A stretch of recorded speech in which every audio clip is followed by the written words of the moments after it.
शिक्षक भरतीची वाट पाहणाऱ्यांसाठी सध्या सगळ्यात महत्त्वाचा जो विषय आहे तो म्हणजे जाहिराती कधी येणार। आपण गेले कित्येक महिन्यांपासून जाहिरातींची वाट बघत आहोत। आम्हाला प्राधान्यक्रम भरण्यासाठी मुदत कधी मिळणार आणि जाहिराती कधी येणार याची सर्व अभियोग्यताधारक आपण वाट बघत आहोत। आणि याच अनुषंगाने म्हणजे शिक्षक भरतीच्या अनुषंगाने अगदी दिवसाला नवनवीन परिपत्रक पडत आहे, नवीन नवीन शासन निर्णय येत आहे, काही कोर्ट आहेत त्याचे कोर्टाच्या ज्या हिअरिंग्स आहेत त्याची आपण वाट बघत आहोत। त्याचबरोबर कोर्टाचे काही निर्णय येत आहेत, वेगवेगळ्या म्हणजे शिक्षण क्षेत्रामध्येच वेगवेगळ्या संदर्भामध्ये खूप काही गोष्टी घडत आहेत आणि ज्या गोष्टीची आतुरतेने वाट बघत आहोत ती म्हणजे जाहिरात येत नाहीये। जाहिरात आल्यानंतर आपल्याला प्राधान्यक्रम भरावे लागणार आहे आणि याच प्राधान्यक्रमाच्या संदर्भामध्ये 2 एप्रिल 2026 या दिवशी एक शासन निर्णय आलेला आहे, जो आता आपल्याला सर्वांना माहीत झाला असेल की जे आपल्याला मागे म्हणजे 2023च्या भरतीमध्ये दोनही प्रकार आपले मुलाखतीशिवाय आणि मुलाखतीसह यासाठी अनलिमिटेड प्राधान्यक्रम मिळालेले होते। परंतु आता आपली जी 2025ची भरती आहे यामध्ये बदल करण्यात आला आणि दोनही जे प्राधान्यक्रम होते मुलाखतीशिवाय आणि सह यासाठी 50-50 प्राधान्यक्रम देण्यात आले। यासाठी आपल्या विविध संघटना, आपले विद्यार्थी, अभियोग्यताधारक, शिक्षक या सर्वांनी याला विरोध केला आणि याचं फलित म्हणून की काय आजचा हा निर्णय आलेला आहे। हा निर्णय मला तरी 100% मान्य नाही, परंतु यातला थोडाफार काही गोष्टी पॉझिटिव्ह आहेत, जसं की विदाऊट इंटरव्ह्यू यासाठी आपल्याला 50च्या ऐवजी 100 प्राधान्यक्रम देण्यात आले आहे आणि विथ इंटरव्ह्यूला फक्त 50चे 50 प्राधान्यक्रम जैसे ते ठेवण्यात आलेले आहेत। तर आता प्राधान्यक्रम बरेच जणांचं असं म्हणणं होतं की एवढे नकोच आहे, कमी हवे। मागच्या वेळी बऱ्याच उमेदवारांचं विदाऊट इंटरव्ह्यू मध्ये सिलेक्शन हे 50 पेक्षा जास्त म्हणजे 50च्या वर प्राधान्यक्रमामध्ये देखील झालेलं आहे आणि विथ इंटरव्ह्यू मध्ये अगदी 500, 600, 700, 800 या प्राधान्यक्रमावर देखील सिलेक्शन झालंय। मग याचा अर्थ काय? मग तुम्ही म्हणसाल मॅडम 1000 प्राधान्यक्रम द्यायचेत का? तर तेवढे देण्याची गरज नव्हती, परंतु विथ इंटरव्ह्यूसाठी थोडेफार प्राधान्यक्रम जास्त असण्याची 100% गरज होती। कारण आपल्याला कुठली संस्था कशी आहे हे माहीत नसतं। संस्थेच्या ज्या जागा आहेत मित्रांनो, संस्था एक वेळी आपल्याला 10 ऑप्शन दिले जातात। जर तुमचं क्वालिफिकेशन असेल ना, तुमचं जर डीएड बीएड दोन्ही पेपर तुम्ही क्वालिफाईड असाल ना, तर तुम्हाला खूप सारे प्राधान्यक्रम एकाच संस्थेचे येतात। 1ली ते 5वी साठी, 6वी ते 8वीला पुन्हा तुम्ही जर सायन्स मॅथचे असेल तर सायन्स मॅथचे वेगळे येतात, सायन्सची वेगळी जागा असेल, मॅथची वेगळी जागा असेल तर त्याचेही येतात। जर तुम्ही सोशल सायन्स आणि लँग्वेजचे असेल तर सोशल सायन्सचे पण येतात, लँग्वेजचे पण येतात। सेम गोष्ट 9वी 10वी आणि 11वी 12वी। 9वी 10वीला सुद्धा तुमचा जो सब्जेक्ट आहे त्याचे येणार, लँग्वेज असेल त्याचे येणार।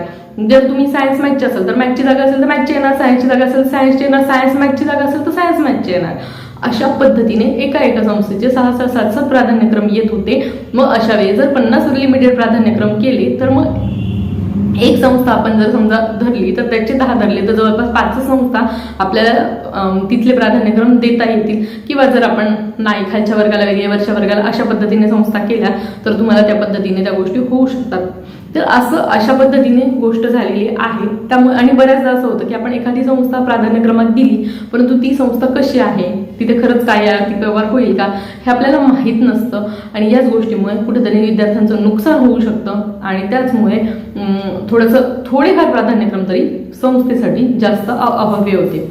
आता राहिलं विदाऊट इंटरव्ह्यूसाठी, तर 50चे 100 प्राधान्यक्रम करण्यात आलेले आहे। आता बऱ्याच जणांना असं वाटत असेल की 50चे 100 हा चांगला बदल आहे। हा बदल आहे, 50 ऐवजी 100 बरे, परंतु तरी देखील यामध्ये तरी अनलिमिटेड प्राधान्यक्रम आवश्यक होते।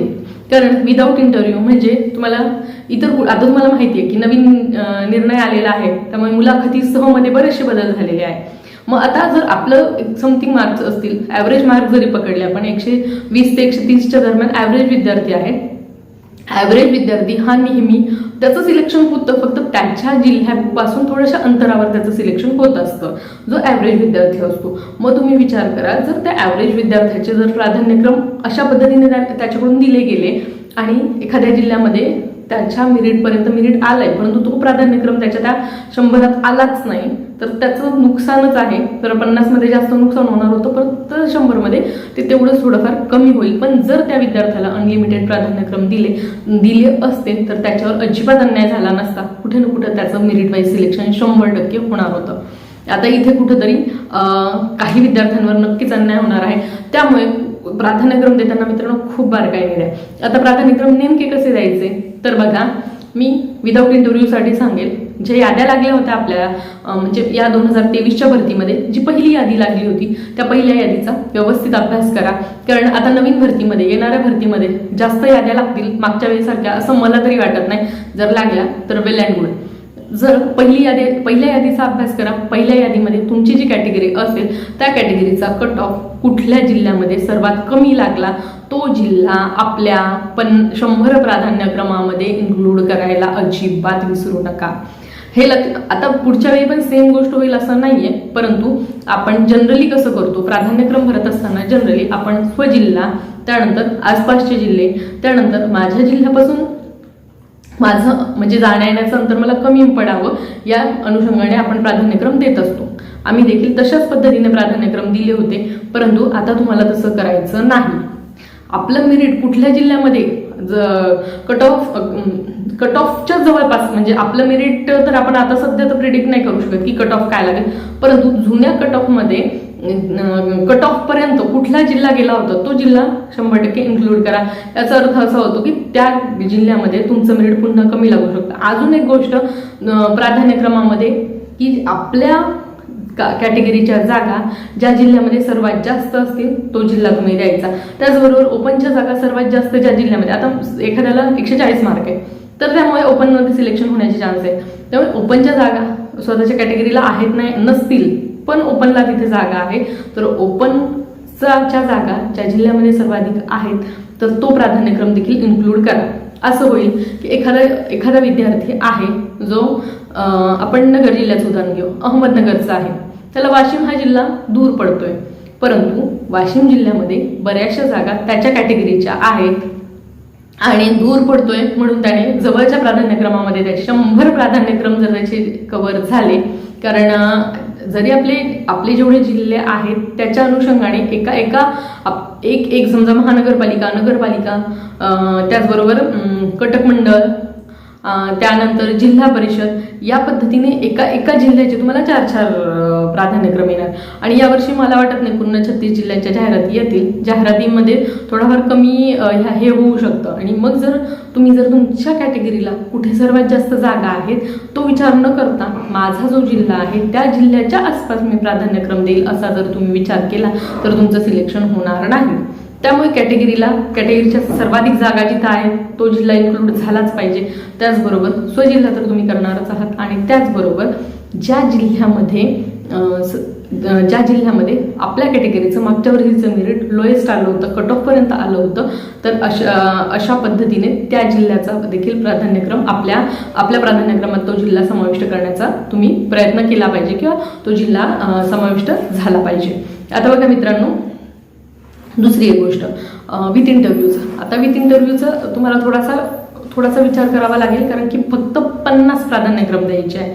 तर त्यामुळे इथे विथ इंटरव्ह्यूमध्ये पण लांबच्या जिल्ह्यामध्ये जायला काही प्रॉब्लेम नाही, परंतु आता थोडासा जास्त अभ्यास करून विथ इंटरव्ह्यूचे प्राधान्यक्रम आपण द्यावेत.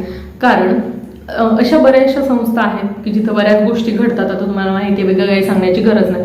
त्यामुळे अशा संस्था शोधा की जिथे कुठल्याच प्रकारचा व्यवहार होत नाही आणि असे प्राधान्यक्रम, मग ते तुमच्या जिल्ह्याचे असो किंवा जिल्ह्याच्या बाहेरचे, असे 50 प्राधान्यक्रम आपल्या प्राधान्यक्रम लिस्टमध्ये घेण्यासाठी आपण प्रयत्न करावा असं मला वाटतं. आता बाकी तुम्ही हुशार आहात.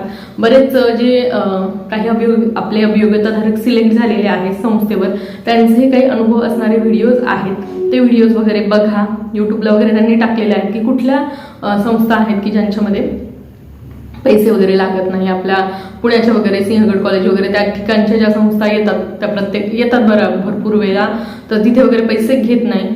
अगदी तुमचं जे क्वालिटी बघितली जाते. आणि आता तर नवीन आपलं नियमावली आली आहे त्यामुळे तुमचे जे अभियोग्यता मार्क आहेत ते 75% धरले जाणार आहे. इतर गोष्टींना उर्वरित मार्क्स असणार आहेत. तर ते काय आहेत त्याबद्दल मी नेक्स्ट टाइम व्हिडिओ बनवेल. परंतु आता प्राधान्यक्रमामध्ये हा महत्त्वपूर्ण बदल झाला आहे. याहीपेक्षा जास्त प्राधान्यक्रम हवे आहेत असं आपले काही अभियोग्यताधारक म्हणत आहेत. त्या संदर्भामध्ये मागणी देखील करणार आहे. परंतु एकदा ही मागणी मान्य म्हणजे तुमची मागणी एकतर्फे म्हणजे एक मागणी त्यांनी मान्य केली ज्यामध्ये एकतर दोन्ही 50चे 100 करायला हवे होते. मग हे केले होते ना तर दोन्ही 50चे 100 करायला हवे होते. थोडीफार मागणी मान्य केल्यामुळे नेक्स्ट दुसरी मागणी मान्य करतीलच असं मला तरी वाटत नाही, पण जर केली तर बघूया, चांगली गोष्ट आहे. तर याच गोष्टी आजच्या व्हिडिओच्या माध्यमातून सांगायच्या होत्या. प्राधान्यक्रमाच्या संदर्भामध्ये तुम्हाला कुठलीही काही अडचण असेल तर मला या व्हिडिओच्या कमेंट बॉक्समध्ये कळवायला अजिबात विसरू नका. यावर चर्चा करा, बघा काही जर वाटत असेल तर नक्कीच कळवा. मी तुम्हाला नक्कीच मार्गदर्शन करेल, करण्याचा प्रयत्न करेल जेवढं मला माहीत आहे.